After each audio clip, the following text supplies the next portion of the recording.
Muchas son las preguntas que me llegan preguntándome qué porcentaje de nuestro dinero de la inversión debemos destinar a renta fija o a bonos o a renta variable o acciones.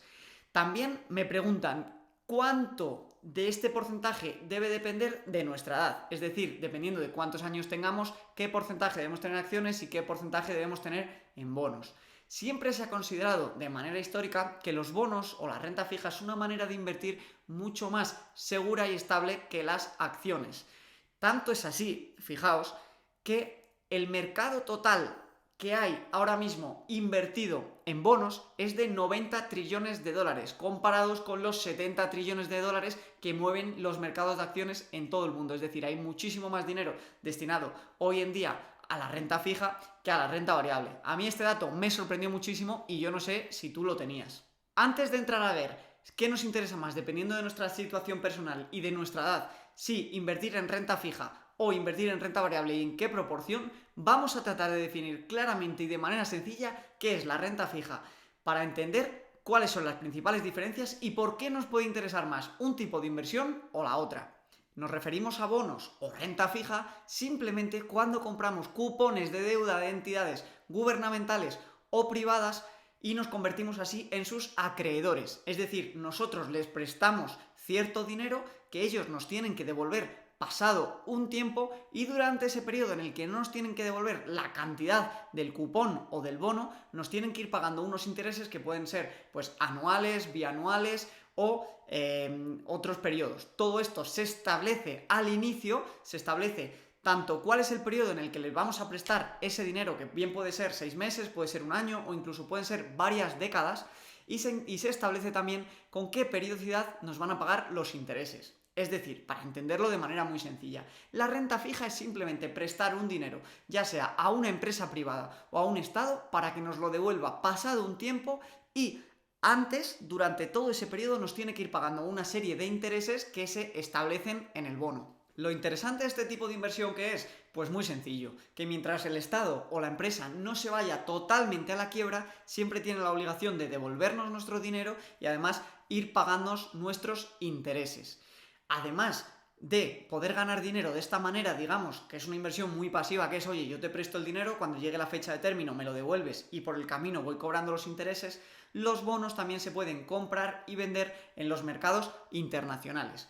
¿Cuándo puede interesar comprar o vender un bono? Pues bien, al igual que las acciones, ocurre que los bonos van fluctuando con el tiempo su precio. ¿Por qué puede pasar esto? Pues imaginaos, al final, ¿de qué depende la rentabilidad de un bono? Pues simplemente del riesgo que tú asumes prestándole a esa entidad o a ese estado el dinero. Imaginaos, por ejemplo, Grecia en 2008. Era un país muy inestable que no tenía claro si le iba a llegar el rescate de la Unión Europea y ahí la renta fija de Grecia pagaba un interés descomunal. Semanas y meses, incluso años después, ese país se ha ido estabilizando, ha limpiado bastante sus finanzas y ahora el interés que pagan los bonos de Grecia es mucho más bajo comparado con el que pagaban en 2008 o 2009. Si tú tenías un bono, me lo invento, a 20 años de Grecia con un interés bastante alto, ahora vas a poder venderlo a un precio superior al que tú lo compraste y además habrás ganado todos estos intereses por el camino. Esto es básicamente especular con los bonos, que es muy parecido a especular con las acciones, solo que con la garantía de que con los bonos tú sabes que mientras el país o la empresa no se vaya totalmente a la quiebra, tú vas a recuperar tu dinero y tus intereses porque eres un acreedor suyo. Las acciones, en cambio, no tienen nada que ver con los bonos. ¿Por qué? Pues muy sencillo. Mientras que tú con los bonos lo que haces es prestarles dinero para que te lo devuelvan con intereses por el camino, con las acciones tú te conviertes en accionista, es decir, en propietario. Ya sea de una pequeña parte o de una gran parte, tú cuando eres accionista eres propietario de una empresa. Tú inviertes en Facebook y tienes una pequeña porción de esa empresa, eres su dueño en una parte minoritaria. En los fondos de inversión o en los fondos indexados pasa lo mismo. Tú inviertes en un fondo indexado y lo que estás haciendo es comprar una pequeña parte de muchísimas empresas que forman parte del índice al que tú estás invirtiendo. Por cierto, aprovecho para decirte que pinches en esta tarjetita y veas el vídeo de los fondos indexados, porque personalmente creo que es la mejor herramienta para crear riqueza sin tener demasiado conocimiento de inversión y sin tener que dedicarlas demasiadas horas. En el vídeo te analizo los mejores fondos indexados, cómo comprarlos sin comisiones y cómo gracias al interés compuesto estos fondos indexados han hecho millonarios a muchísima gente y a ti, no sé si millonario o no, porque dependerá de la aportación que puedes hacer, pueden rentabilizarte bastante tu dinero. Volviendo al tema de las acciones, para ganar dinero invirtiendo en acciones, al final lo que necesitas sí o sí es que el precio de esa acción siga subiendo para que tú después la puedas ganar generando una plusvalía, generando una ganancia de capital, es decir, que la compres por 10, la vendas por 15 y los 5 euros esos sean tu ganancia. También podrías ganar dinero con los dividendos. El problema de los dividendos es que al final están relacionadas con el beneficio que tiene una empresa. Y si una empresa no tiene beneficios, no tiene por qué repartir dividendos e incluso el precio de la acción puede ir para abajo y por tanto tú la tendrás que vender el día de mañana a menos precio y sin haber cobrado parte de esos dividendos que esperabas que sí que ibas a cobrar, pero por un mal funcionamiento de la empresa finalmente no los pudiste cobrar. La diferencia a grandes rasgos y explicada de manera muy sencilla entre un bono y una acción es que mientras que en un bono tú únicamente necesitas que una empresa sea o un estado sea solvente para que pueda devolverte el dinero y pagarte los intereses, no necesitas que esta empresa o este estado se revalorice o sea más eficiente. Simplemente necesitas que él pueda cubrir sus pagos. Te da igual si luego gana dinero o si no. Tú como acreedor primero le pides tu parte y luego que se las apañe. No obstante, con las acciones esto no pasa. Solo vas a ganar dinero si esa empresa se revaloriza. Igual una empresa está pudiendo pagar a todos sus acreedores, pero no se está revalorizando. De esta manera, un bono sí que lo irías cobrando y sus intereses, pero como accionista igual estarías perdiendo dinero. Incluso si una empresa se va a la quiebra, como accionista tú pierdes absolutamente todo. No obstante, si eres acreedor, en el concurso de acreedores, tú tienes derecho a exigir lo poco que le quede a esa empresa que te lo devuelvan a ti y por tanto no estarías perdiendo todo, sino que estarías perdiendo únicamente parte de esa compra, de ese bono, de esa inversión inicial que tú estás haciendo. E incluso antes de llegar al concurso de acreedores habrás estado cobrando los intereses porque generalmente las empresas antes de irse a la quiebra incluso intentan mantener todos sus pagos a los acreedores. Generalmente esto que acabamos de explicar hace que se asocie a los bonos y a la renta fija, por tanto, una mayor seguridad, estabilidad y se le convierta así en la herramienta perfecta para mantener la riqueza, no tanto como para hacerla crecer. ¿Por qué? Pues porque como todo en la vida, la rentabilidad va ligada de la mano del riesgo. Cuanto más riesgo, generalmente más rentabilidad. Cuanto menos riesgo, menos rentabilidad.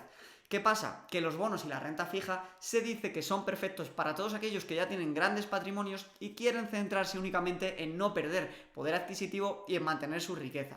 También para gente con quizá pequeños patrimonios, pero que se acerca a la edad de jubilación y no quiere que su patrimonio fluctúe muchísimo por lo que pueda pasar en el mercado, porque ya sabemos que al final el mercado es relativamente cíclico y cada poco aparecen recesiones en las que nuestro balance, nuestro portafolio puede caer un 30%.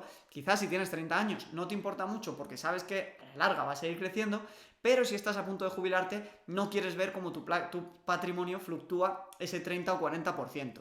Entendiendo así por qué la renta variable es más rentable que la renta fija, he de decirte que históricamente, por ejemplo, el Standard & Poor's 500 o el MSCI World han crecido a un ritmo que es renta variable del 7%, del 7-8%, incluso el 9%, mientras que la renta fija ha crecido entre un 2 y un 3% de manera anual. ¿Qué pasa? Que hay una diferencia enorme de rentabilidad, como estamos viendo. Por eso es muy importante tener mucho cuidado en nuestro portafolio y saber a qué le damos más peso y a qué le damos menos peso. Para clavarlo con nuestros porcentajes y asignar un balanceo muy óptimo, existe una regla que es la del 120% y yo te la voy a explicar aquí.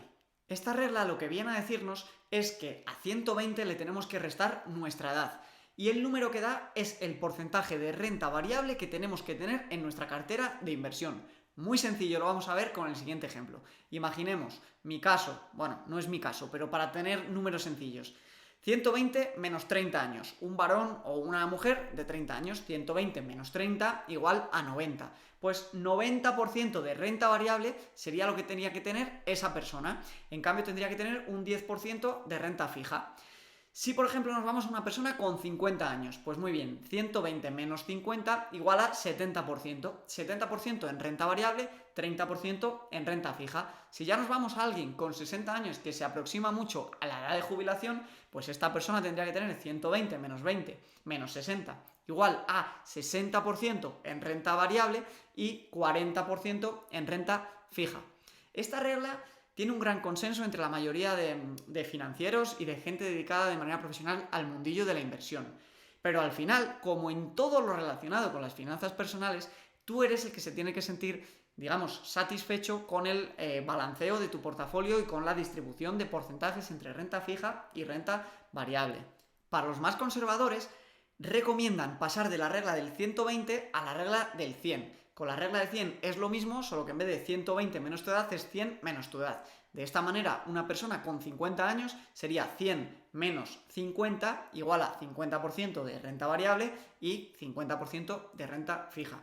Te voy a dejar los ejemplos en la descripción, así que no te preocupes si te está pareciendo muy complejo, porque realmente cuando lo leas te vas a dar cuenta que es muy sencillo. Igual de sencillo que destrozar el botón del like y hacerme a mí un gran favor ayudándome a que este vídeo se muestre a mucha más gente y haciendo así que esta comunidad de finanzas personales pueda crecer muchísimo más. Ya para terminar vamos a acabar haciendo una reflexión y es que generalmente en los periodos de mayores crisis es cuando los bonos han subido de rentabilidad mientras que las acciones han caído en precio. Por eso, si estás cerca de tu momento de jubilación y quieres proteger tu patrimonio, sí que conviene tener un porcentaje equilibrado entre acciones y bonos, porque lo que vas a conseguir es que cuando tus acciones bajen, la rentabilidad de tus bonos se pueda disparar y así conseguir, digamos, disminuir las pérdidas de la renta variable compensándolas con la subida de la renta fija. Y al contrario, cuando la economía va muy bien, tu renta variable está subiendo y tus bonos están bajando un poquito de precio. Pero de esta manera consigues mantener tu riqueza. Yo personalmente con 27 años y estando al inicio de todo, no tengo ningún porcentaje en renta fija. No creo que lo vaya a tener en los próximos años porque creo que mi edad de jubilación está muy lejana. Y entonces no tengo ahora un interés particular por preservar mi riqueza, sino por aumentarla. Y está comprobadísimo que para aumentarla la mejor herramienta es el mercado de renta variable de las acciones y más en concreto, en mi opinión, los fondos indexados. Así que nada amigos, espero que os haya sido de utilidad este vídeo. Cualquier duda, dejádmela en los comentarios. Dale al like, suscríbete si no lo has hecho ya y déjame comentarios sobre de qué quieres que hable, qué vídeos quieres que traiga a esta comunidad, porque me es de gran ayuda y así también te puedo ayudar a ti en la medida de lo posible. Nos vemos en la semana siguiente en el siguiente vídeo. Un abrazo.